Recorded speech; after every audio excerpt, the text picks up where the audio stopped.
Dans cette vidéo, nous allons voir le bon rangement du matériel lorsque vous le ramenez au régisseur sur vos campus respectifs. Donc là, typiquement, j'ai une Mix-Precis. Donc à l'avant, on va retrouver du coup nos deux batteries NPF pour alimenter la Mix-Precis. On va retrouver également un chargeur de piles avec ces piles qui sont rangées dans une boîte. Donc on range bien les piles dans la boîte, on ne les laisse pas traîner n'importe où. Et ensuite, on va avoir du coup la Mix-Precis avec son adaptateur. La carte SD, en fait, pour l'insérer, il faut l'insérer en dessous de l'adaptateur.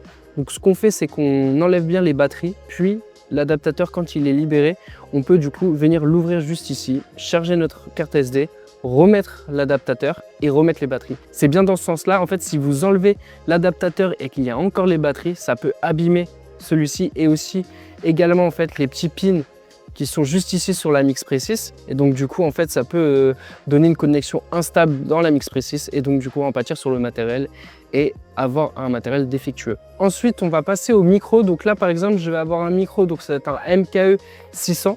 Donc bon, lui ça va être assez simple. En fait du coup on a le micro ici même, donc on range le micro dans la pochette, on enlève la bonnette du micro et la bonnette on la met aussi également dans la pochette. Où il va y avoir un petit peu plus du coup de choses à faire, ça va être sur mes micros HF. Donc du coup on va regarder de quoi est composé le kit de micro HF. Il y a un mini jack vers XLR, un mini jack vers mini jack et un micro, ainsi qu'un émetteur et un transmetteur. Donc du coup, pour les émetteurs et les transmetteurs, on vérifie bien que les piles soient enlevées et mis dans la boîte de piles. Et ensuite, on va pouvoir du coup récupérer notre micro qu'on va venir rouler. Bon là, on se casse pas trop la tête, s'il n'y a pas de souci. Il faut juste que ce soit à peu près roulé proprement, donc à peu près comme ceci. Pareil pour les câbles, et on vérifie bien que tous ces éléments sont complets. On ne laisse pas de micro ou de câble branché aux émetteurs, en fait, sinon ça peut les tordre. Donc imaginons que je suis comme ceci. Si dans la pochette c'est rangé comme ça, en fait ça peut venir tordre et donc abîmer cette partie-là. Et du coup, ça, c'est les casses qui arrivent le plus souvent sur les émetteurs et les récepteurs HF. Donc voilà, quand on les range vraiment comme ceci. Donc on commence généralement par les émetteurs et récepteurs. Ensuite, on vient mettre du coup tout ce qui est câble, etc. au milieu, et ainsi que le micro. Et là, en fait, on peut fermer sans souci. Au niveau de la perche, donc c'était assez basique quand même la perche, mais bon, je préférais quand même faire un petit point. En fait, on va essayer de laisser toujours du coup un petit bout dépassé. On va pas trop resserrer en fait du coup les bagues, parce que du coup ça peut abîmer la perche et ça va être moins simple. On a moins de grip aussi quand on va vouloir desserrer une bague qui est un petit peu serrée assez forte. On vérifie bien qu'aussi au bout il n'y ait pas de suspension, de petites bagues d'adaptation, etc. qui restent vissées sur la perche. Voilà, il faut qu'elle soit vraiment comme ceci, donc avec la bague de base de la perche, et c'était à peu près tout. Concernant le Windjammer, là ça va être assez rapide, donc on l'ouvre et on vérifie qu'il y ait bien du coup le chat mort juste ici. Donc une fois que c'est bon, on peut du coup pareil également ouvrir le Windjammer comme ceci. Une fois que c'est ouvert, on vérifie bien qu'il y a la présence du XLR qui est juste ici. On peut le recabler sur du coup la suspension, voilà. Comme ça en fait il se balade pas, on le perd pas, etc. Enfin voilà, c'est assez simple. On vérifie bien que du coup il y ait bien les bagues du coup de resserrage. On peut venir le remettre tout de suite.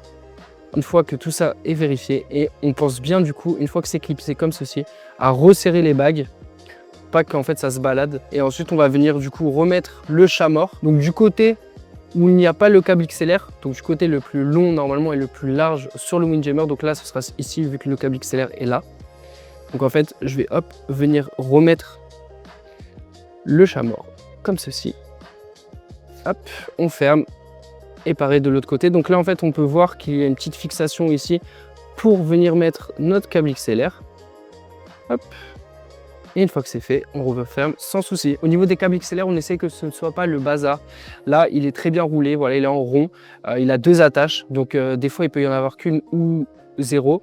Donc on peut mettre du barnier, on essaie de ne pas mettre du gaffeur, parce que si on vient mettre du gaffeur en fait ça va faire du collant sur le câble et c'est assez désagréable, surtout quand c'est là depuis longtemps. Si on n'a pas d'attache, on peut venir enrouler le câble sur lui-même à la fin pour pouvoir du coup un petit peu le sceller et que ça tienne un peu plus.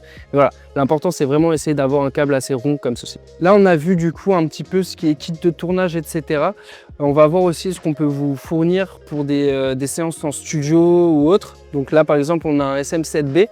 Donc là, dans celui-ci, on vérifie bien qu'on a déjà le carton qui soit intact. On essaye de ne pas abîmer le carton, c'est important.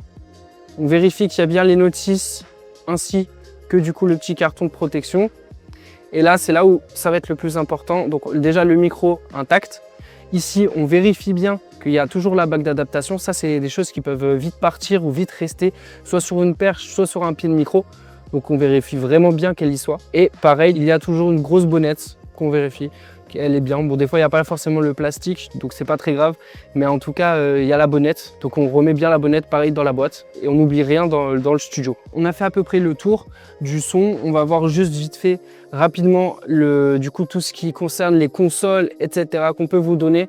Donc là, c'est assez simple. En fait, on vérifie juste bien que voilà, la console est en état, qu'elle est bien rangée. On vérifie que les câbles d'alimentation sont bien dans le carton.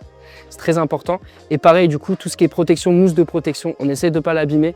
On la laisse avec la console, sur la console. Et voilà, c'est à peu près tout. J'espère que cette vidéo vous a plu. Si vous avez besoin de conseils ou d'une vidéo spécifique sur un matériel, je peux en faire une. N'hésitez pas à le laisser du coup en commentaire. Et on se retrouve pour une prochaine vidéo.